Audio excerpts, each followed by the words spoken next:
A paz do Senhor, meus irmãos, boa noite, amém? Como disse Jacó, né? Este não é outro lugar senão a casa de Deus, a porta dos céus. Então, esse é o lugar que o povo de Deus se reúne. É um prazer, uma responsabilidade. E com muito temor e temor, eu estou aqui diante dos irmãos para trazer a palavra dessa noite. Que bênção, né? Que a gente pode se reunir aqui com os irmãos, vasos escolhidos pelo Senhor, pedras, né, vivas, para edificação do edifício espiritual da parte de Deus. E quero pedir para os irmãos, de antemão, de abrirem suas Bíblias aí no livro de Provérbios, capítulo 27, versículo 17. E quando a Gleice me mandou essa mensagem, ela falou: meu irmão, você pode levar essa palavra no próximo culto jovem? Eu falei: qual vai ser o tema? Ela falou: vai ser sobre comunhão, sobre unidade, a comunhão do discipulado. Eu falei: tá bom, irmão, que benção. Não tem tema mais propício para falar para uma igreja do que aquilo que é a natureza da igreja, que é a unidade. Então, Provérbios, capítulo 27, verso 17, diz assim: como ferro com ferro se afia, assim faz o homem ao seu amigo. Outras versões: como ferro afia o ferro, assim o amigo afia o outro. Então nós somos ferros, né? Nesse lugar, alguns afiados, outros encotados, sem corte, já enferrujados, mas não há como nós sermos afiados, estarmos prontos para a obra de Deus, senão pelo contato uns com os outros, né? É um ferro afiando o outro, e não há como viver desconectado, né? Longe do corpo de Cristo. Isso é impossível para o corpo de Cristo. Não há como viver dessa forma. E meus irmãos, confesso que eu vim agora para cá, eu estava voltando lá no sítio onde foi o retiro de carnaval da igreja, né?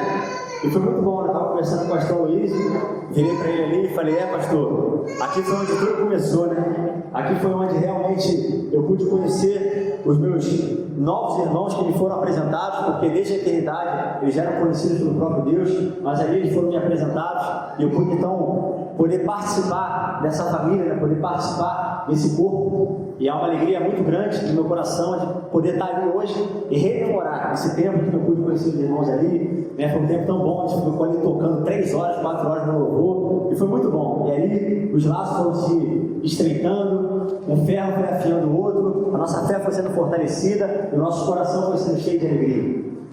Então, por isso que o tema dessa palavra aqui, né, como já está escrito ali, né, vivendo em comunhão, ferro que afia o ferro.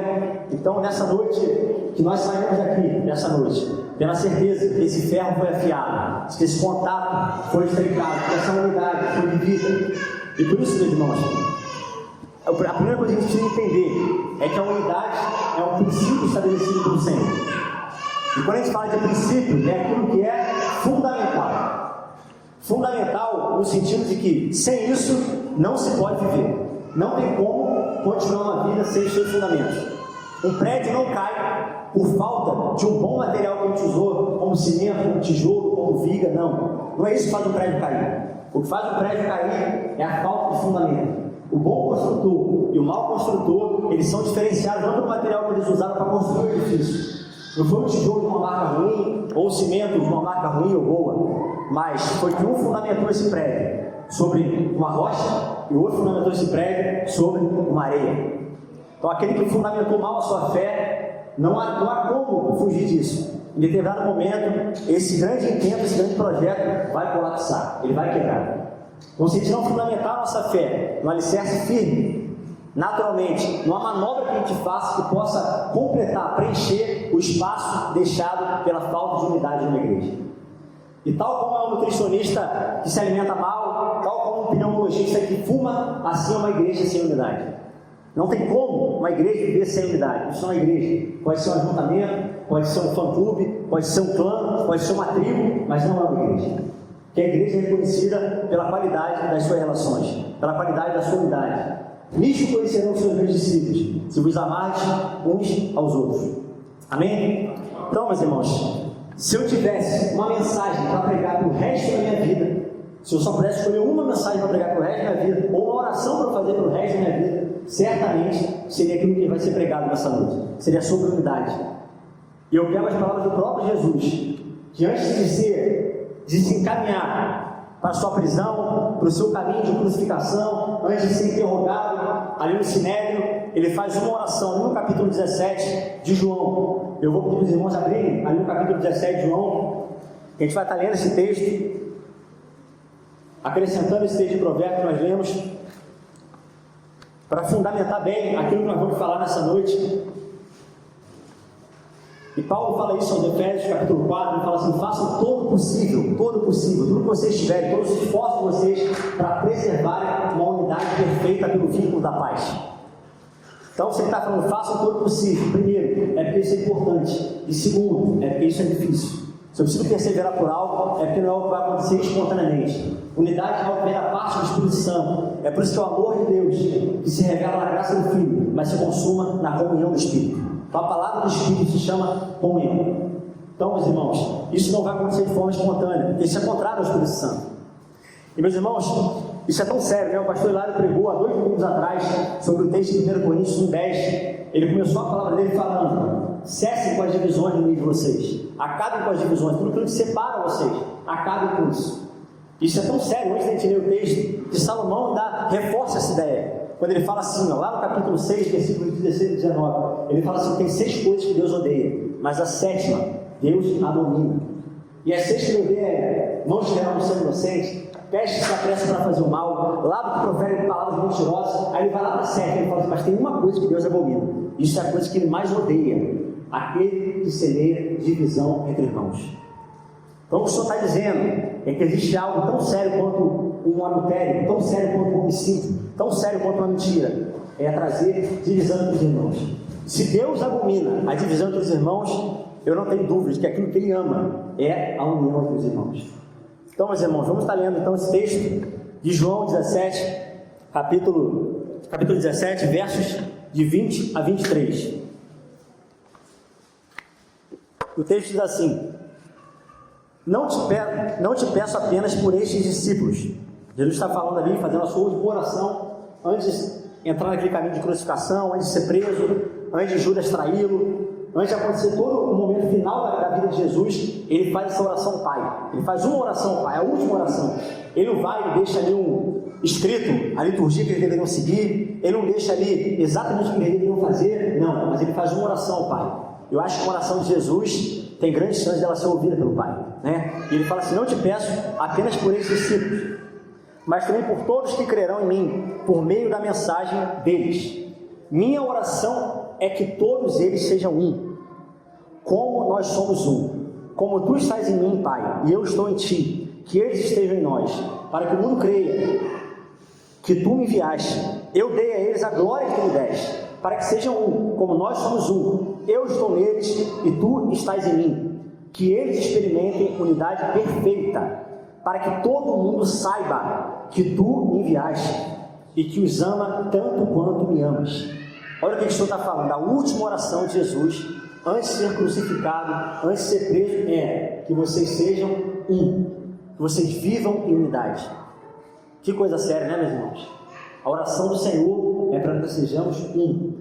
E quando eu estava preparando essa palavra, eu me lembrei de uma experiência que aconteceu há pouco tempo lá em casa. O meu irmão, minha cunhada, né? Nós fomos comer um hambúrguer. Eu até compartilhei isso aqui na EBD, há uns 2 anos atrás.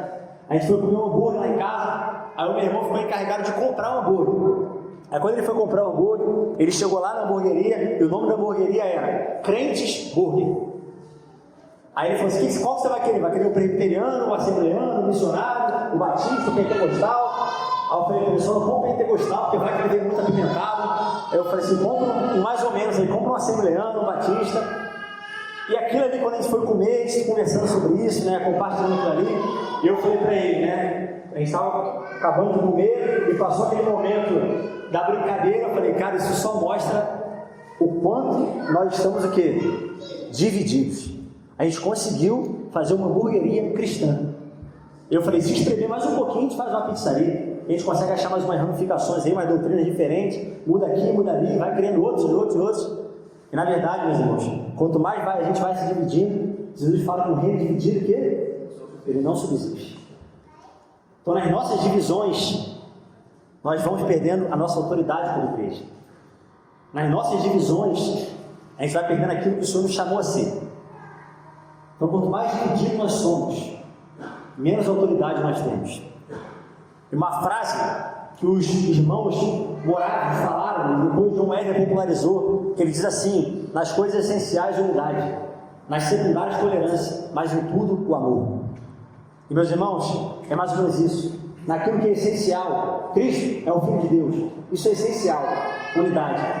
Nas secundárias, se vai haver milênio, se não vai haver milênio, tolerância, mas que nunca nos falte o principal, que é o amor. O amor para passar por cima dessas coisas e poder ver exatamente aquilo que é importante na vida do nosso irmão. Entender que há o Espírito que está sobre a vida dele, está sobre a minha vida. Porque quanto mais nós nos dividimos, mais nós vamos perdendo na nossa autoridade como igreja. Nós entristecemos o coração de Deus e confundimos o mundo, porque nem nós nos entendemos e esperamos que o mundo nos entenda. Então isso é muito sério, meus irmãos. O que Jesus está falando nesse texto é: se vocês forem um, o mundo vai crer que eu fui enviado. O maior testemunho, a maior campanha de evangelização que vocês podem fazer é a unidade. Por mais que vocês passem por aí distribuindo panfletos, tocando nas casas, tocando nas ruas, isso tudo é importante. Mas o que dá crédito a esse tipo de coisa, o que avaliza, a credencial, o sinete, que faz com que isso tenha sentido, é quando eles olham para dentro da igreja e veem a unidade. Então que a gente não perca de vista isso, que a gente persevere para essa unidade. Amém, meus irmãos? E nós fomos criados nisso, nós fomos criados em unidade. Às vezes a gente pensa que quem criou a gente foi apenas uma pessoa, né? Mas quando o alto conselho, uma vez que eles são um, o Filho, o Pai, o Espírito decidem nos criar, eles criam em unidade. Façamos o homem a nossa imagem e a nossa semelhança. Não é a minha imagem, a minha semelhança, é a nossa. Então nós já fomos criados por uma unidade, uma triunidade, né? A trindade perfeita nos criou. E o mais interessante, eu não sei se os irmãos já tiveram essa curiosidade. Deus, quando eu escolhi esse texto, eu me pergunto o que aconteceu naquele momento ali, que é quando Deus cria o homem. Fala assim: Deus criou o homem do pó da terra, fez o pó da terra, fez um boneco lá de barro e soprou sobre o homem o espírito, e ele se tornou alma vivente. Mas aí a gente vai para a criação da mulher. E você reparou que na criação da mulher, ele não cria a mulher do pó da terra, e muito menos sobra na minha dela? E será que acabou o barro mais, né? Não tinha barro suficiente? E por isso ele teve que fazer de outra forma? Não. Ele tirou a mulher de dentro do homem, da costela do homem. Então quando Deus criou o homem, ele já criou uma unidade. E o Espírito que estava sobre o homem é o mesmo Espírito que está sobre a mulher. E não houve necessidade de soprar novamente sobre a mulher. Então ali a gente já vê a unidade sendo formada. O homem já foi criado por uma unidade e em unidade. Então na verdade são duas pessoas que pertencem e têm a mesma natureza.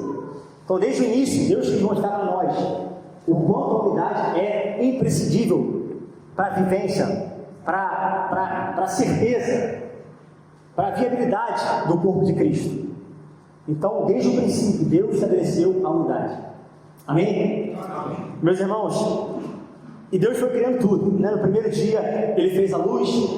No segundo, Ele foi, só organizou as coisas, fez separação entre astros, entre água, entre terra. Aí no terceiro dia, Ele vai e cria os animais. No quarto dia, Ele cria os seres luminosos, o sol, a lua. Só que aí no sexto dia, quando tudo está pronto, Ele cria o homem. E à medida que Ele vai criando as coisas, Ele vai repetindo uma frase, que é o quê? E viu Deus que isso era bom. Mas tem uma coisa que Deus queria que Ele fala que não é bom. O que é que Ele fala que não é bom? Não é bom que o homem esteja só. A única coisa que Deus fala que não é bom é que o homem esteja só. Provérbios 18:1 fala assim: aquele que se isola, busca seus próprios interesses e se insurge contra a verdadeira sabedoria. Então, meus irmãos, o isolamento, além de ser uma atitude muitas vezes egoísta, ela é uma rebeldia contra o próprio Deus. E meus irmãos, o homem nenhum foi feito para viver sozinho, isolado, desconectado do corpo de Cristo. Porque isso não é só uma coisa importante estar junto. Não estar junto é mortal para a nossa vida. Não há como nós vivermos separados do corpo de Cristo. Não há como nós vivermos sozinhos. Não há como, é impossível. É impossível, o Eclesiastes fala isso. Quando um cair, o outro ajuda a levantar. Quando um passa frio, o outro aquece. Os dois eles serão melhor no dia mal. Então nós não fomos feitos para viver sozinhos. Isso é uma rebeldia contra o corpo de Cristo, contra o próprio Senhor, contra a verdadeira sabedoria. Então, meus irmãos, aqueles que têm vivido isolado do corpo de Cristo, saibam que é impossível viver sozinho. Elias, no capítulo 19, ele acabou de viver um dos momentos mais tremendos da vida dele, que é relatado na Bíblia, no capítulo 18 de 1 Reis. Ele acabou de derrotar e derrubar os profetas de Baal, matar aqueles homens à espada. E na sequência, fala que ele deixou o seu servo e se isolou. E nesse isolamento, Elias deseja a morte dele. E não só ele deseja a morte, quando ele começa a passar a não olhar para mais nada ao seu redor, a única coisa que ele vê é: Senhor, só sobrou eu. O Senhor fala: não, Elias. O seu isolamento está fazendo você ver só você. Mas existem 7.000 joelhos que não sobraram. Então, meus irmãos, no isolamento, Elias desejou a própria morte. Então nós não fomos feitos para viver isolados, desconectados do corpo de Cristo, porque isso é mortal, isso é perigoso. E não é a falta de dinheiro que mais mata o mundo, não são os problemas que mais matam o mundo. A maior causa de morte no mundo se chama solidão. Solidão. O país mais depressivo do mundo é os Estados Unidos, e também é o país mais poderoso. O país mais ansioso do mundo, alguém chuta quem é o país mais ansioso do mundo? Brasil. É o país mais ansioso do mundo. Eu tenho certeza que a gente não tem um terço dos problemas que o continente africano tem. Mas sabe o que faz diferença lá no continente africano? É que eu sei que aquele cara vai morrer de mão dada comigo. Eu sei que a mesma fome que eu estou passando, ele também está passando. Então a falta, a ruptura, eu saber que tem alguém comigo, me faz forte o suficiente para passar por cima das adversidades. Agora, quando eu me isolo, quando eu me retraio, quando eu me encaverno, é a hora que eu perco completamente. Eu tiro meus olhos do próprio Deus. Eu me rebelo contra a verdadeira sabedoria. Eu tomo um passo da verdadeira morte. Então, meus irmãos, não há como viver sozinho. Não há como viver sem o irmão. Não há como não se sentar à mesa com os irmãos. Quando o Senhor quis explicar a crucificação, ele se assentou à mesa com seus irmãos. E ele se revelou aos seus irmãos. Eu sempre gosto de falar isso, que é um testemunho que eu tive com o meu filho mais velho, Vicente. Ele teve um amiguinho na escola dele lá no Rio de Janeiro, que toda vez que ele ia para a escola, eu tinha lá e batia nele, dava uns tapas nele lá, irritava ele e tal. Aí ele vinha e se queixava para mim: pai, hoje o Otto me bateu, hoje o Otto me deu uns tapas lá. Falei: o que você fez, meu filho? Não, pai, eu não fiz nada, falei com a professora. Só que todo dia ele falava: o Otto me bateu, o Otto me bateu, o Otto me bateu. Até um dia que eu falei: meu filho, hoje o Otto vai ter uma lição, meu filho. Hoje o Otto vai ver Deus. Hoje é o dia do Otto ver Deus. Falei: meu filho, você vai mostrar para o Otto quem é Deus. Eu falei assim: vamos lá no posto de gasolina que está lá perto de casa, tinha uma loja de conveniência. Falei: meu filho, da mesma forma que Jesus se revelou, partindo quem ele era, partindo o pão naquela mesa, fala que os olhos dos discípulos se abriram ao partir do pão. Eu falei: hoje o Otto vai ver Deus. Eu fui lá no mercado com ele, comprei aquele bolinho Ana Maria, comprei 2, um para o Vicente e um para o Otto. Comprei um suquinho de uva, um para o Vicente e um para o Otto. Falei: meu filho, você vai se sentar à mesa com o Otto, e você vai partir o pão com o Otto. Aí ele vai ver Deus, da mesma forma que os discípulos viram Deus quando Cristo partiu o pão. Ele falou que ele se sentou na mesa do recreio, ele lá falou: ó, está aqui Dona Maria, está aqui teu suco de uva, apesar de você me bater, apesar de você me perseguir, apesar de você me xingar, eu estou aqui te amando como o Filho de Deus tem que amar. E diz então que ele foi lá, bebeu o suquinho com o Otto, comeu a Ana Maria com o Otto, e sabe o que aconteceu depois? O Otto e o Vicente se tornaram os melhores amigos da escola, porque o Otto viu Deus. Ele viu como é que o Filho de Deus se comporta. Quando ele é injuriado, ele não vai injuriar. Quando ele é xingado, ele não vai xingar. Mas o Filho de Deus é aquele que ama incondicionalmente.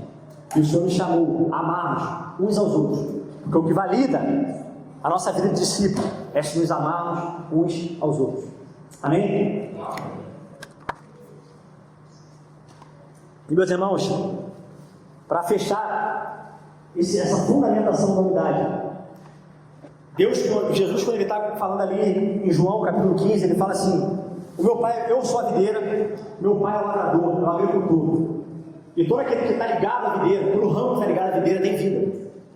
Essa seiva que vem do próprio Senhor, que é o tronco, a raiz, ela passa para vocês através dos ramos.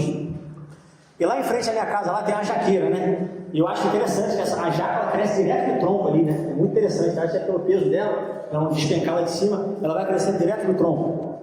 As outras árvores, a gente vê que tem ramos, que eles não estão ligados diretamente ao tronco da árvore. Mas esses ramos, eles nascem de outros ramos. E a forma desse ramo que nasceu de outro ramo receber a vida que esse ramo está ligado no tronco, a única forma dele receber essa vida, essa seiva que está nesse tronco aqui, é se esse ramo aqui oferecer a vida que está nesse tronco para esse ramo. Isso é muito semelhante à nossa vida. Porque muitas vezes, muitas pessoas não estão ligadas diretamente ao tronco, à videira. Mas nós que somos os ramos que estamos ligados à videira, podemos nutrir aqueles ramos que não estão ligados diretamente à videira. Através do nosso testemunho, através da nossa santidade, através da nossa vida devota diante do Senhor, do nosso amor ao Senhor. E por isso, meus irmãos, nós vamos ver que dá trabalho, é duro afiar o ferro, é duro o ferro bater no outro. E muitas vezes nós estamos embordados, sem cortes, já empenado, enferrujado. E meus irmãos, um ferro bater no outro e afiar o outro dá trabalho, faz barulho, sai faísca, esquenta. É difícil o irmão afiar o outro irmão, é difícil viver em comunidade, é difícil, mas é o princípio que Deus estabeleceu, o fluir da vida dele através dos relacionamentos. E o primeiro ponto que eu quero traçar aqui nessa noite é que afiar o ferro é se santificar. E quem nos ensinou isso foi o próprio Jesus nesse capítulo 17. Ele fala assim, ó, por causa de vocês é que eu me santifico a mim mesmo. Olha que tremendo, né? O Senhor está falando, o Filho de Deus, o Santo, o Justo. Ele fala assim, por causa de vocês, discípulos do Senhor, é que eu me santifico a mim mesmo, a fim de que vocês sejam santificados. Então, meus irmãos, quando nós não nos santificamos, nós comprometemos a vida do nosso irmão. Tem uma frase do Martin Luther King que ele fala assim, tudo aquilo que afeta diretamente uma pessoa, afeta indiretamente todas as pessoas. E é muito disso, meus irmãos. Eu não sei se vocês já tiveram essa sensação horrível de estar num lugar e parecer que a causa do problema daquele lugar é você. Eu já tive, de estar num lugar e falar assim, rapaz, parece que o culpado do que está acontecendo sou eu. Da mesma forma que há momentos em que a gente olha e fala assim, onde essa pessoa chega, parece, meu irmão, que as portas se abrem. Ela abençoa até quem não deveria ser abençoado no nosso entendimento, né? Sabe por quê, meus irmãos? Porque a falta de santidade na nossa vida compromete a santidade na vida dos nossos irmãos. Hebreus 12,14 fala assim, seguir a paz com todos e a santificação, e fica subentendido, com todos, sem a qual ninguém verá o Senhor. Então, uma ruptura na relação com o meu irmão de seguir a paz e a santificação impede que eu e o meu irmão possamos ver o Senhor. Então, meus irmãos, a falta de santidade na minha vida compromete a vida do meu irmão. E é por isso, quando a gente está caminhando junto, e eu estou ali prestes a pecar, vem o rosto do Davi na minha cabeça, vem o rosto do Renan na minha cabeça, eu falo, eu não posso fazer isso. Eu não posso comprometer a vida do meu irmão. Eu não posso comprometer a vida do Davi que está buscando o Senhor. Eu não posso fazer isso. Eu não posso obstruir essa seiva, essa vida de Deus na vida dele, através do meu pecado. E eu não estou falando isso da minha boca, mas tem um texto na palavra de Deus, lá em Josué, que após os homens conquistarem a cidade de Jericó, os homens vão lá, saqueiam a cidade, né? Os despojos da guerra ali, conseguem conquistar aquele povo. Só que tem um homem que se levanta, ele oculta, ele rouba, ele furta os utensílios daquele lugar. Esse homem se chama Acã. E quando o Senhor vai trazer juízo sobre o povo de Israel, ele fala o quê? Israel pecou. Ele não fala Acã pecou, ele fala Israel pecou. O pecado de um homem passou a ser o pecado de todos os homens. E fala que eles vão combater uma cidade chamada Ai. E eles pensam, nossa, a gente acabou de derrotar Jericó, que era uma grande cidade. Imagina Ai, vamos levar só 2 mil, 3 mil homens e está tudo certo. E fala que quando eles chegam lá, o que acontece com o povo de Israel? Perde a guerra. Perdeu a guerra porque havia pecado no meio do povo, porque Israel pecou, não foi Acã que pecou. Então Josué ora ao Senhor e acaba eliminando Acã do meio do povo, e quando o pecado é tirado do meio do povo, Israel pode prosperar novamente. Então o nosso pecado, aquilo que afeta o homem diretamente, afeta a todos indiretamente. Então a nossa vida de santidade é um propulsor de santidade na vida do nosso irmão. Nós somos o meio que Deus resolveu manifestar os seus atributos invisíveis e torná-los visíveis através da igreja. Nós somos o recipiente visível da glória de Deus. A Bíblia diz que Deus habita em luz inacessível. Ele elegeu, ele escolheu um povo para que fosse o meio que os homens vejam o próprio Deus. E é por isso que ele fala: sede santos porque eu sou santo. Que eu sou santo, essa luz é perfeita. E se vocês macularem esse recipiente, se esse recipiente se tornar opaco, fosco, essa luz não passa completamente, e os homens não me verão, se vocês não se santificarem. Então vocês vão comprometer a minha santidade diante dos homens, se vocês não se santificarem. O problema não são os homens não verem Deus. O maior problema é os homens não verem Deus por causa de mim. E você é uma pedra de tropeço para aquele a qual eu não estou me santificando. Então, meu irmão, saiba que aquilo que nós fazemos compromete o corpo de Cristo. Por isso que Paulo fala isso. 1 Coríntios ele fala assim: aquele que come e bebe sem discernir o corpo, ele come e bebe para a sua própria condenação. Então o que eu faço sem discernimento do corpo de Cristo, eu faço para a minha própria condenação. Então quando eu estiver pensando em pecar, quando vocês, irmãos, estiverem pensando em pecar, estiverem diante do pecado, lembrem de mim, eu vou lembrar dos irmãos. Rodeado, visto que estão rodeados de tão grande número de testemunhas. É como se quando eu fosse pecar, eu fechasse meus olhos e eu visse o rosto do Paulo, eu visse o rosto de Pedro, eu visse o rosto do Leonan, eu visse o rosto da Gleice, eu visse o que esses homens estão fazendo diante do Senhor, e eu falasse: eu não posso pecar. Eu não posso pecar pelo testemunho que eles deram lá atrás, eu não posso pecar por aquilo que eles seguem lá na frente, eu não posso pecar. Então, meus irmãos, a nossa santidade é uma das maiores formas de nós afiarmos o nosso irmão, de nós santificarmos o nosso irmão.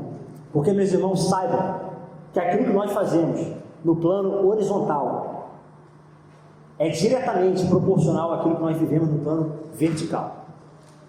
Salmo 24, Davi fala assim: quem subirá ao monte santo do Senhor? Aquele que é limpo de mãos e puro de coração, que não entrega a sua alma à vaidade. 2 Timóteo, 1 Timóteo capítulo 2, verso 8, Paulo fala assim: eu conclamo a todos os homens em todo lugar que levantem mãos santas. Aí ele explica o que são mãos santas: sem ira e nem contenda. E ao longo da nossa vida a gente aprende a temer diante de advertências de moralidade, mas a gente aprende pouco a temer diante de advertências sobre a falta de unidade. Mas Gálatas 5 fala que os que não herdarão o reino dos céus são os profanos, os mentirosos, os roubadores, mas também são os irados, os que causam dissensões, os que causam divisões, os que têm ciúmes, porfias. Então, meus irmãos, não pede igualdade.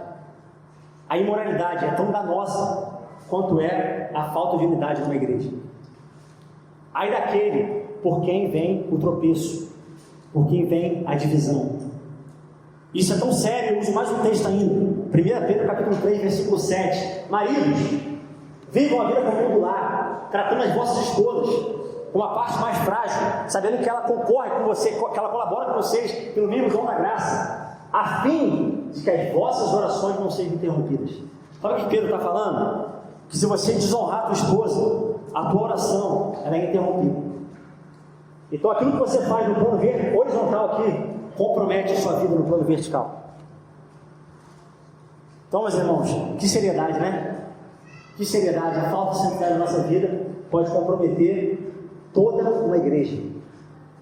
Por isso, que quando lá em Levítico havia algum caso de imoralidade, de impureza, o Senhor não falava: trata direitinho ali, põe disciplina. Sabe o que Deus falava? Elimina o meio de vocês, acaba de destruir vocês, porque isso é um câncer, vai matar vocês. Então, meus irmãos, que a gente passe a viver a nossa vida de tal forma, em santidade, de tal forma, que a gente, quando pensar em pecar, a gente abraça o nosso irmão e fala assim: não, me ajuda, meu irmão, me ajuda, que se você não me ajudar, eu vou comprometer a tua vida, eu vou comprometer a minha vida, eu vou comprometer a vida de todo mundo. Esse ministério vai colapsar por causa do meu pecado. Porque não foi a Acã que pecou, não foi o Renan que pecou, Israel pecou, a igreja congregacional de Brasília pecou. E se eu tiver esse entendimento, esse discernimento do corpo de Cristo, eu vou ser muito mais fortalecido a não pecar.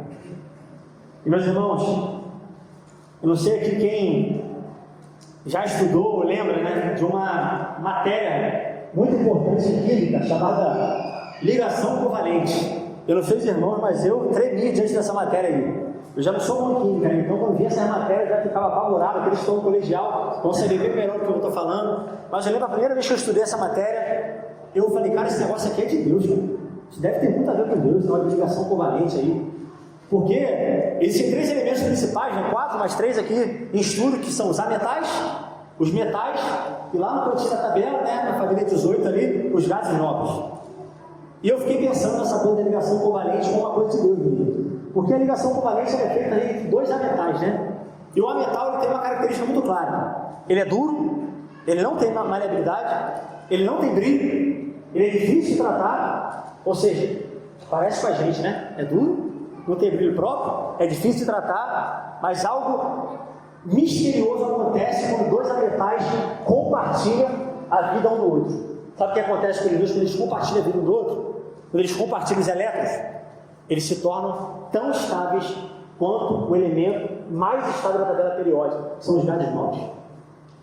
Então, meus irmãos, ainda que ferros embotados, né, sem cortes, sem estar afiado, quando nós compartilhamos a vida uns com os outros, nós alcançamos estabilidade. Nós alcançamos um nível em que nada nos falta. E Paulo fala isso aos Efésios: a fim de que vocês alcancem a estatura de varão perfeito, a fim de que vocês sejam tão firmes, que vocês não sejam levados por qualquer vento de doutrina. Então, meus irmãos, ainda que sem brilho, ainda que rígidos, ainda que duros, ainda que difíceis condutores, quando nós compartilhamos a vida uns dos outros, nós alcançamos brilho, nós alcançamos leveza, nós alcançamos a vida que Deus estabeleceu para nós de estabilidade, de homem pleno, completo, íntegro, que nada tem falta. Amém? Amém. Mas há aqueles, e aí vem a segunda ligação, a iônica, né? Que não tem condição de viver sozinho. E fala que a ligação iônica é aquele que transfere elétrons para outro átomo que precisa. E às vezes a gente está olhando o nosso irmão que está sem força nenhuma, sem condições nenhuma, e a gente oferece então um pouco da nossa vida para ele. Então ele pode ser tão estável quanto nós ficamos anteriormente, quando nós compartilhamos a nossa vida com nossos irmãos. Então nós possamos ser, né, esses agentes iônicos, né, de oferecer o Espírito, a vida espiritual para os nossos irmãos. Amém, meus irmãos? Amém. E o segundo ponto é afiar o ferro, é cobrir o pecado do outro. Isso não quer dizer encobrir. Encobrir é cúmplice, é cobrir o pecado do outro. Quando você vai deitar e está muito frio, você quer se cobrir para se esconder ou você quer se cobrir para se aquecer? Certamente para se aquecer. Então, a palavra de Deus diz em Provérbios 10, 12, que o ódio excita contendas, mas o amor cobre todas as transgressões. Então, se o irmão vem confessar um pecado para mim, eu falo: meu irmão, não conta para ninguém não, está aqui comigo. O que eu estou fazendo é encobrir o pecado dele. E quem cobre é cúmplice e tão culpado do pecado quanto aquele que pecou. Mas não, meu irmão, eu vou te cobrir de amor e misericórdia, a tal ponto de você ter um ambiente seguro para expor seus pecados, suas fraquezas. Eu vou agarrar na tua mão até que você fique tão santo quanto Cristo planejou que você ficasse. Então, meus irmãos, aquele que afia o ferro é aquele que está disposto a levar as cargas dos seus irmãos, aquele que está disposto a abraçar o seu irmão no momento de maior treva que ele está vivendo, a fim de cobrir o pecado dele, a fim de que ele seja aquilo que Deus estabeleceu para ele ser, um homem santo, íntegro, estável, que nada tem falta. Amém, meus irmãos? Por isso, Eclesiastes 10 vai falar assim, que se o ferro estiver embotado, é necessário redobrar a força, mas um pouco de sabedoria resolve com bom êxito. Sabe o que o texto está dizendo? É que se o ferro estiver embotado, Se o corte estiver comprometido, se o ferro não estiver afiado, eu vou ficar batendo, e batendo, e batendo, e batendo, e nada vai acontecer. Mas um pouquinho de sabedoria, afiar aquele ferro no tempo oportuno, vai me fazer poupar muito trabalho. E quando eu for cortar, é só arrancar ou só não vou dar, vou derrubar. A pior coisa é você querer cortar a carne com uma faca cega, né? Tu fica aí, meu irmão, esbagaçando a carne, rasga a carne toda e sai o raio da carne. Outro querer cortar um tronco com um facão cego. Tu bate, teu braço já está todo dolorido e não tem um cortezinho. E talvez se eu gastar 5 minutinhos afiando aquele machado, afiando aquela faca, eu pouparia muito daquele trabalho que eu vou ter posteriormente, né? Então, meus irmãos, mais do que evitar todos os nossos esforços em caminhar sozinho para obter bom êxito, o tempo de comunhão com os meus irmãos resolve esse problema. Resolve esse problema. Eu estou vendo uma luta, um pecado, uma coisa que eu estou conseguindo vencer. E às vezes eu falo, meu irmão, Jonathan, vem aqui em casa, vamos orar junto aqui. Não está dando, não consigo sair desse pecado miserável de fornicação, eu não consigo sair desse pecado miserável de mentira, de roubo. Não consigo, não dá, eu não consigo. Ora comigo, vem comigo. E eu me exponho diante do meu irmão. Eu me exponho. O meu irmão, ele vai ali, ele faz um ambiente, ele me cobre de amor e de misericórdia, a tal ponto de eu conseguir vencer esse pecado que eu não consegui vencer sozinho. Ele não é para ser vencido sozinho. O Senhor, ele tem poder para nos curar. Ele tem poder para nos sarar. Mas ele estabeleceu um princípio. Tiago capítulo 5, verso 16. Confessai os vossos pecados uns aos outros e orai uns pelos outros para seres curados. Se confessar os vossos pecados uns aos outros ao Senhor, Ele é fiel e justo para vos perdoar. Mas a cura Deus colocou na relação, na igreja, no partilhar um com o outro. Que é quando a gente se expõe na figura, né, de circuncidar um ao outro, é que o Senhor remove a nossa vergonha. Josué capítulo 5, versículo 9, fala que enquanto os homens se circuncidaram uns aos outros, lá em Gilgal, fala que naquele dia, depois de anos, naquele dia, Deus removeu a vergonha do Egito. Os homens tinham sido libertos das mãos dos egípcios, já tinham passado a terra prometida, mas só quando houve uma circuncisão mútua, um afiamento mútuo, uma cooperação mútua, é que naquele momento Deus removeu a vergonha de sobre Israel. Então, às vezes, meus irmãos, nós fomos libertos, a liberdade foi proclamada pelo Senhor. A gente continua caindo no meio do pecado, vivendo a mesma vida dissoluta. Isso não quer dizer que a gente não é crente, não, meus irmãos. Não quer dizer que a gente não está vivendo uma vida que Deus quer que a gente viva, não. A gente está lutando, a gente está tentando viver. Mas o que está faltando é a gente se expor para o nosso irmão.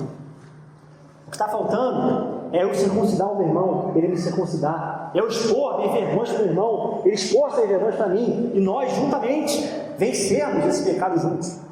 Porque é na relação, é na unidade, é na comunhão que nós somos curados. Então, discipular o meu irmão, afiar o ferro, sou eu cobrir o meu irmão com graça, com misericórdia, com bondade, com paciência, levando as cargas dele. Amém, meus irmãos? Por isso que o Senhor, quando Ele derrama o seu Espírito, ali no capítulo 20 de João, Ele fala assim, receber o Espírito Santo. Olha que coisa tremenda, né? Receber o Espírito Santo. Aí Ele complementa, de tal forma que agora, quem vocês perdoarem, serão perdoados.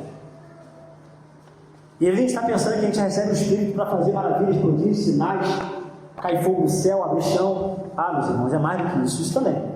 Mas é mais do que isso. A gente tem o Espírito de Cristo para poder desatar aquele que está amarrado, perdoar o irmão, liberar o irmão, libertar o irmão, o cativo, que está preso nas suas amarras. Por isso, meus irmãos, que o Senhor, tudo que Ele faz, a ética cristã, a ética bíblica, sempre visa o outro. Um testemunho que eu queria contar que aconteceu aqui em Brasília, que foi retomado aqui em Brasília. Olha que coisa tremenda, né? Eu, quando eu era mais novo, era adolescente, né, a gente não tinha muitas condições, né, financeiras, vamos dizer, e eu sempre tinha vontade de ajudar as pessoas, né? Eu tinha vontade de ajudar as pessoas, eu ficava ali orando, Senhor, Deus me dá condições de ajudar alguém, é porque eu não tenho recurso. Até um dia foi como se Deus falasse assim, quer ajudar alguém? Então tá bom, então eu vou prover. Se o problema é recurso, eu vou prover para você ajudar para alguém. E eu comecei a achar dinheiro na rua, toda hora, eu achava dinheiro na rua. Achava R$2, achava R$5, achava R$10. Eu não tinha um tostão, eu achava R$2. E o que acontecia, na sequência que eu achava esse dinheiro, era o seguinte: eu achava R$2, calçadão de Madureira, quem é do Rio de Janeiro conhece, lugar tranquilo, calçadão de Madureira, achei R$2. Na sequência vinha alguém: ô meu amigo, posso falar contigo? Pode. Tu tem R$2 para me dar? Aí eu falava: tenho. Pegava os R$2 que eu tinha acabado de achar, R$2. Depois, andando no centro da cidade, achava R$5 no chão. Aí alguém passava: ô meu irmão, tudo bem? Tem R$5 para me dar, não? A pessoa nunca falava R$4,59, R$100, era sempre o dinheiro que eu achei. Falei: rapaz, isso é um mistério muito profundo. Até o dia que eu achei R$50. Falei: isso aí ninguém vai pedir, não. 50? Muito alto. Aí veio um cara sentado, o cara estava sentado numa calçada, ele falou: meu irmão, olha só, acabei de perder meu emprego. Falei: lá vai. Acabei de perder meu emprego, tenho 2 filhos pequenos, tu não tem R$50 para me dar, não? Eu falei: não é possível. Falei: tenho, estava dobradinho já, R$50, até o dia que eu achei R$5. Botei no meu bolso, um amigo meu falou assim: pô, irmão, tu não quer tomar café no box comigo, não? Eu falei: bora. Peguei os R$5, pum, comprei a casquinha. Quando eu comprei a casquinha, eu falei: opa, esse dinheiro não era pra mim. Eu gastei dinheiro de alguém que não era eu. Quando eu saí do Bob's, tinha um rapaz em frente ao Bob's falando: o quê?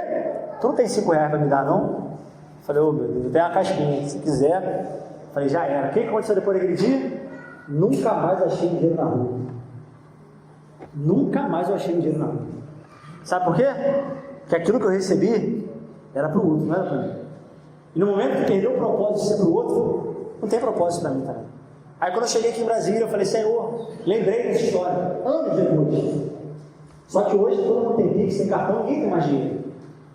Aí eu falei: Senhor, eu quero te pedir perdão, porque em algum momento e outras pessoas deixaram de ser abençoadas pela minha despreocupação com ela, falta de preocupação com ela. E Senhor, eu queria te pedir perdão, eu queria que o Senhor revertesse essa fonte que está seca e fizesse sair água novamente. Aí minha esposa falou: olha, a gente precisa fazer a festa do nosso filho e tem que pagar o salão. Só que eu não tinha um tostão para pagar o salão, e era R$100 para pagar o salão. Aí eu falei: R$100 já ficou difícil, né? Mas vamos lá, estou passando em frente ao posto aqui da 214, que eu olho no chão e falei: não tem como ser isso.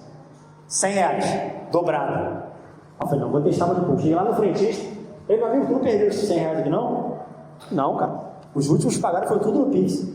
Guardei os R$100, fui lá, paguei a festa dos meus filhos, R$100. Na sequência, achei R$5 no chão. Aí eu falei: agora a gente vai ver se realmente essa fonte aí está jorrando água mesmo. Na sequência, estou passando aqui em frente àquela drogazinha que tem ali perto do Big Box. Aí a menina sentada em frente à drogazinha falou assim: mas você não tem R$5 para me dar, não? Eu falei: voltou. A fonte voltou a jorrar. Então, meus irmãos, aquilo que eu faço em prol do irmão se resume àquilo que o Senhor estabeleceu para nós fazer. Então a nossa vida, ela tem sentido quando eu uso aquilo que o Senhor me deu para abençoar a vida do outro, e aquilo que o outro recebeu da parte de Deus para abençoar a minha vida. Nós vamos nos aperfeiçoando mutuamente. Então, meus irmãos, que coisa tremenda, né, que o Senhor nos deu para podermos abençoar uns aos outros. Amém? E terceiro e último ponto: afiar o ferro é amar o outro. Meus irmãos, o meio que Deus estabeleceu o serviço foi através das nossas relações. A qualidade das nossas relações evidencia o Deus que nós servimos. Por isso que a Bíblia fala assim, 1 João capítulo 4, ele vai discorrendo, tanto capítulo 3 quanto 4, quanto 5 vai discorrendo sobre isso. Ele fala assim: aquele que passou da morte para a vida, ou seja, aquele que nasceu de novo, deve amar o seu irmão. Logo, aquele que não ama seu irmão está mostrando que necessariamente ele não nasceu de novo. Que a evidência do novo nascimento não é sair sapateando por aí. A evidência do novo nascimento não é sair fazendo coisas mirabolantes. A evidência do novo nascimento é amar o próximo. Paulo resume isso, capítulo 5, versículo 23 de 14 Gálatas, fala assim, nisso se resume a lei: amarás ao teu próximo como a ti mesmo. Olha só como ele está resumindo toda a lei: amarás o próximo como a ti mesmo. João capítulo 15, versículo 13, Ninguém tem maior amor do que dar a vida pelos seus amigos. Meus irmãos, a gente acabou de ler o livro de Jó, né? E a graça que normalmente faz os grandes questionamentos aí, né? O Renan só joga a lenha e vai embora, mas o que intriga no livro de Jó é o que acontece no final do livro de Jó. Uma conversa que nem o diabo queria entrar. Fala que o diabo estava percorrendo toda a terra e Deus fala assim: vixe, meu servo Jó, você consegue imaginar isso acontecendo na tua vida? Deus chamando o diabo para conversar sobre você? Aí passa o capítulo 1, aí no 2, Deus fala de novo: vixe, meu servo Jó. Nem o diabo estava querendo ficar naquela conversa, Deus está insistindo na conversa sobre Jó com o diabo. Sabe por quê, meus irmãos? O serviço que foi feito na vida de Jó, só o diabo poderia fazer. Uma mulher bonita que fosse, não ia fazer Jó se desviar. Um homem de posse não ia corromper o coração de Jó. Mas, meus irmãos, fazer tudo certo não basta. Ser íntegro na forma como Jó era não basta. E todo o livro de Jó se passa no conflito entre Jó e os seus amigos. Só que lá no capítulo 42, versículo 5, fala assim: Senhor, eu conhecia o Senhor de ouvir falar, mas agora os meus olhos te veem, por isso eu me aborreço, me abomino no pó e na cinza. Versículo 10: enquanto Jó orava pelos seus amigos, Deus mudou o cativeiro de Jó. Então, meus irmãos, apesar desse homem oferecer sacrifício pelos seus filhos, não ter dor na sua vida, não fazer nada de errado, esse homem ainda não tinha alcançado o amor que Deus estabeleceu para nós alcançarmos, que era dar a vida pelos seus amigos. E só no final da sua vida, passando por tudo aquilo que ele passou, no momento em que ele enxergou os seus amigos, no momento em que ele enxergou os seus irmãos, enquanto Jó orava pelos seus amigos, Deus mudou a sorte de Jó e deu tudo a ele em dobro. Deus espremeu Jó até o extremo do certo dele, para que ele fosse mais do que um crente, mais do que um homem correto, mais do que um homem íntegro, ele fosse um filho de Deus, que enxerga o seu próximo, que enxerga o seu amigo, que enxerga o seu irmão. Então, meus irmãos, fazer tudo certo não é o suficiente. Se nós não enxergarmos o nosso irmão, o irmão do filho pródigo fazia tudo certo, ele enxergava o pai, mas ele vira para o pai e fala assim: esse seu filho fez tudo errado, gastou o teu dinheiro com as meretrizes. Ele enxergava o pai, mas ele não enxergava o irmão dele, porque ele estava absorto, cego, pelo certo que ele estava fazendo, e pelo certo que ele estava fazendo, ele não pôde enxergar o seu irmão. Esse amor foi maculado, esse amor foi comprometido. Então, meus irmãos, por isso que, né, encaminhando para o final dessa mensagem já, olha que coisa interessante. Tem uma igreja na Bíblia, que é uma igreja conhecida por ter todos os dons. Que igreja é essa? Qual é a igreja conhecida por ter todos os dons? A igreja de Corinto. Igreja mesmo, poderosa. Tinha dom de cura, dom de sabedoria, dom de línguas, dom de profecia, tinha tudo. Aí Paulo está falando assim: mas vocês são carnais, vocês comem apressadamente a ceia, vocês não esperam o irmão de vocês comer para chegar, vocês matam a fome de vocês na ceia, vocês não discernem o corpo. Aí Paulo começa a falar no capítulo 13: mas eu vou mostrar para vocês um caminho mais excelente. No capítulo 11 ele fala assim: é por isso que no meio de vocês tem tantos fracos e doentes. Uma igreja que tem o dom de cura continuava tendo um monte de doente. Por que será? Porque Colossenses vai dizer que o vínculo da perfeição é o amor. Paulo vai dizer que a fé, ela opera por intermédio do amor. Então o conduíte, o vínculo, o elo, o meio que a fé se orienta, o meio que a fé passa, o meio que os dons passam, se chama amor. Talvez por isso a oração de mãe é tão poderosa, né? Eu não sei vocês, né? Mas eu sempre, quando eu era criança, eu falava assim: rapaz, mãe tem 6 sentidos. A mãe ora e o negócio acontece. Mas sabe por quê que a mãe ora e o negócio acontece? Que a mãe, ela sente a dor do filho. Ela se coloca no lugar do filho. É o amor mais perfeito humano que a gente pode alcançar, é o amor de mãe. De tal forma que Isaías vai falar: ainda que a tua mãe, eu sei que é uma loucura, mas ainda que a tua mãe te esqueça, eu não vou te abandonar. Ainda que algo quase impossível aconteça, que é uma mãe abandonar, eu não vou te abandonar. Porque o conduíte, o vínculo, o meio que a fé se expressa entre nossos irmãos é por meio do amor. Então, meus irmãos, afiar o ferro, se eu olhar para o meu irmão e amar o meu irmão de tal forma que eu o ame tanto quanto eu me amo, que eu esteja disposto a entregar a vida para o meu irmão. A gente não viu Jesus quando Jesus pregou um grande sermão. A gente não viu Jesus quando Jesus começou a discorrer uma grande teologia. A gente viu Jesus quando ele entregou a sua vida pelos seus irmãos. Ali nós vimos Jesus, o homem crucificado, que soprou o seu Espírito sobre a igreja, soprou o seu Espírito sobre todos. É por isso que Efésios, capítulo 5, versículo 18 fala: enchei-vos. Sabe o que é enchei-vos? Eu encher você e você me encher. Quando a gente pensa em enchei-vos, o que a gente está pensando? Que a gente está dando uma fungada interminável, estou soprando tudo que eu posso no Espírito, ou que eu estou o quê? Soprando sobre os outros.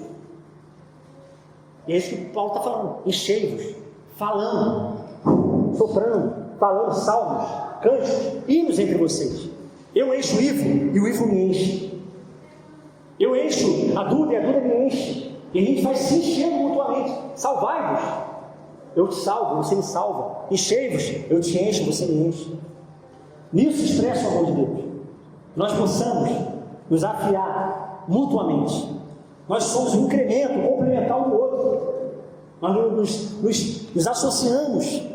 Nós nos enchemos, nós oferecemos, nós compartilhamos a vida uns com os outros. Paulo fala isso no capítulo 13 de Romanos: vocês têm débito de amor uns para com os outros. É uma dívida. Se eu não amar você, meu nome está lá no SPC, no Serasa. Se eu não amar você, e se você não me amar da mesma forma, eu tenho um débito, eu não posso não amar você. A minha natureza se chama amor, eu não posso não amar você. Então, meus irmãos, afiar o ferro, eu me santificar, eu entender que meu pecado compromete a todos. Afiar o ferro, sou eu cobrir o pecado do outro. É fazer um ambiente seguro, de amor e misericórdia, para você expor seus pecados e ser curado dos seus pecados. Amar um ao outro, afiar o ferro, é amar um ao outro. E, meus irmãos, isso é tão sério. E eu queria terminar com um testemunho que aconteceu há anos atrás, lá no Rio de Janeiro, numa igreja muito longe lá de casa, lá no Mato Alto, que conhece, lá no Bangu. É uma igreja que fica no limite de Bangu. Ninguém chega lá, é longe, é muito longe, até no morro lá. E olha o que aconteceu naquela igreja. No ano de 2006, eu estava nessa igreja, a gente estava no culto de consagração, a gente vinha de vários cultos de consagração, né, várias semanas, 6 ou 7 semanas de culto de consagração. A gente jejuava ali durante a semana e chegava no culto, entregava aquele jejum e tinha aquele momento de comunhão na igreja de Mato Alto, Assembleia de Deus do Mato Alto. Então, o que aconteceu? Chegou um momento que foi o 7º culto, o último culto derradeiro, que a gente ia entregar nossas vidas ao Senhor em consagração, e a gente fez um círculo, se reuniu num círculo no meio da igreja e começou a orar. De mãos dadas, a gente começou a orar ao Senhor. E a gente orando. E aqueles jovens, eu tinha cerca de 16 anos naquela época, a gente orando ali, e aquele mover de Deus acontecendo. De repente, um homem se levantou e falou assim: tem uma coisa acontecendo aqui no meio, eu preciso falar para vocês. E todo mundo de olho fechado falou: não quero que ninguém abra o olho, quero falar uma coisa que eu estou vendo aqui agora. Vocês estão representando uma corrente. E Deus quer derramar algo sobre vocês aqui nessa noite, mas tem um elo nessa corrente que está quebrado. Enquanto esse elo não se consertar, Deus não vai fazer aquilo que Ele quer fazer nesse momento. Então um irmãozinho, jovenzinho, homem de Deus, mas estava vendo uma luta, ele levantou e falou assim: pastor, eu tenho um pecado para confessar. Eu estou vivendo isso, eu estou fazendo isso, eu tenho vivido dessa forma. E ele confessou o seu pecado. Meus irmãos, no momento que ele confessou o pecado dele, no momento que aquele elo foi soldado, no momento que aquele elo, né, que estava quebrado, foi restaurado, Deus fez algo tão tremendo naquele lugar, que eu não vivi, nem antes e nem depois, o mover de Deus que eu vivi naquele dia. Porque, meus irmãos, aquela ruptura, aquela fenda foi reparada, e Deus foi derramar o seu azeite naquele lugar, toda a sua glória naquele lugar. Isso é o poder da unidade do corpo de Cristo. Isso é o que valida o nosso testemunho. Ninguém vai acreditar num Deus verdadeiro, triuno, único, se nós formos o povo dividido. Ninguém. Então, meus irmãos, quando o Senhor atravessa as margens de Gadara, ele chega ali em Marcos 5, diante daquele homem que estava possuído por um demônio, Fala que aquele homem chega diante do Senhor, e o Senhor faz uma pergunta para aquele homem ali: qual é o seu nome? E fala que aquele homem foi capaz de prestar culto ao Senhor. Nós cantamos isso aqui, que não é o joelho dos cristãos que vão se dobrar, não é o joelho de todo mundo vai se dobrar, inclusive dos demônios. Fala que aquele homem se dobrou diante do Senhor e fala: filho de Davi, tem misericórdia de mim. Aí Jesus fala assim: qual é o teu nome? E aquele homem responde assim: meu nome é Legião, porque nós somos muitos. Muitas pessoas no controle de um corpo. Muitas pessoas tentando controlar um corpo. E se o Senhor perguntasse para nós hoje, Igreja Congregacional de Brasília, qual é o seu nome? Nós responderíamos: nós somos uma legião, porque nós somos muitos. Nós responderíamos: nós somos um. O Espírito Anticristo, o Espírito do Diabo responderia que nós somos muitos. E no afã de sermos muitos, nós comprometemos o testemunho de sermos um. Muitos não salvam ninguém. Um conseguiu transtornar uma nação, lá em Atos. Então, meus irmãos, nós não somos muitos, não. Nós somos a expressão da mesma pessoa em qualquer lugar. Na faculdade, existe um Cristo lá. No meu trabalho, tem que existir um Cristo lá. Na minha casa, tem que ter um Cristo lá. De tal forma que a faculdade não pode mudar quem eu sou. Quando o Filho de Deus entra na faculdade, é a faculdade que está correndo risco de se converter. Não é o Filho de Deus que está correndo risco de se perverter e se perder, não. Então, meus irmãos, a gente não precisa ser numeroso. O que nós mais precisamos é sermos um. Porque isso realmente vai validar, vai chancelar o nosso compromisso de amor ao Senhor. Amém, meus irmãos? Vamos estar orando nesse momento?